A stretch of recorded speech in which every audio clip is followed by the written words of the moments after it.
Assalamualaikum warahmatullahi wabarakatuh. Perkenalkan, nama saya Tiara Puspitasari dari kelas 11 MIPA 2. Di sini, saya akan menjelaskan tentang konsep torsi dan penerapannya pada alat-alat sehari-hari yang sering kita gunakan. Selamat menonton! Torsi berasal dari bahasa Latin torquere yang berarti memutar. Torsi biasa juga disebut dengan momen gaya, merupakan ukuran keefektifan gaya yang bekerja pada suatu benda untuk memutar benda tersebut pada poros tertentu. Atau secara singkat, torsi juga dapat didefinisikan sebagai gaya yang menyebabkan suatu benda berputar pada porosnya. Rumus torsi atau juga persamaan torsi yaitu tau sama dengan R dikali F. Tau dilambangkan untuk torsi dengan satuan Newton meter. R merupakan lambang dari lengan momen atau juga sering disebut dengan lengan torsi dengan satuan meter. Lengan momen atau lengan torsi merupakan jarak tegak lurus dari poros benda ke garis kerja gaya. Kemudian ada F besar, merupakan lambang dari gaya yang bekerja pada benda dengan satuan Newton.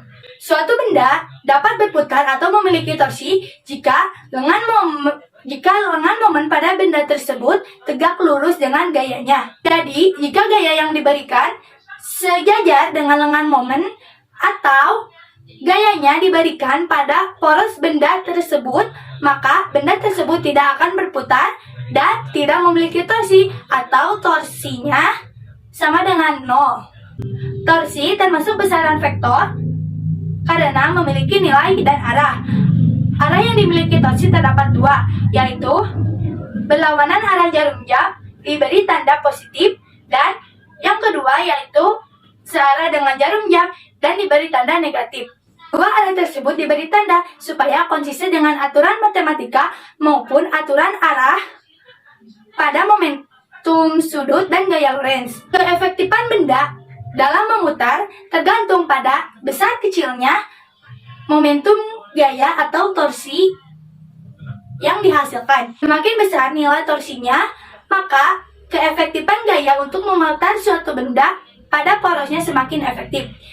Begitupun sebaliknya, semakin kecil nilai momen gayanya, maka semakin tidak efektif gaya memutar benda pada porosnya. Hal-hal yang mempengaruhi besar kecilnya momen gaya yaitu pertama, ada lengan momen. Semakin besar lengan momennya, maka semakin besar nilai torsinya. Begitupun sebaliknya, semakin kecil nilai momennya, maka semakin kecil nilai torsinya. Atau momen gaya yang nomor kedua adalah gaya itu sendiri, di mana semakin besar nilai gayanya, maka semakin besar nilai torsinya. Dan semakin kecil nilai gayanya, maka semakin kecil pula nilai torsinya. Jadi lengan momen dan juga gaya berbanding lurus dengan besar kecilnya nilai torsi. Berikut adalah contoh-contoh penerapan torsi pada alat-alat dalam kehidupan sehari-hari. Jangan di skip-skip ya. Contoh pertama penerapan torsi pada kehidupan sehari-hari adalah membuka kunci ataupun mengunci pintu.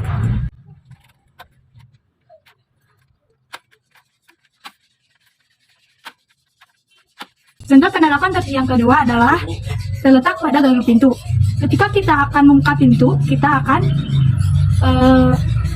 mendorong gagang pintu ini ke arah bawah, sehingga gagang pintunya akan berputar. Dan ketika kita membuka pintu ataupun kita melepaskannya, maka gagang pintunya akan kembali ke atas.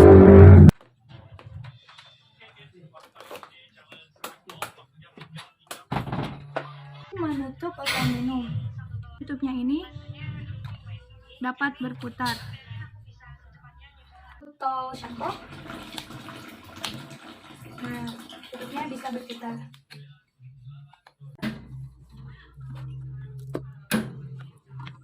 Sekian yang dapat saya sampaikan.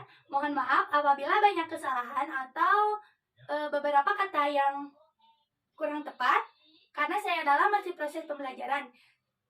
Terima kasih sudah menonton. Wassalamualaikum warahmatullahi wabarakatuh. Sampai jumpa.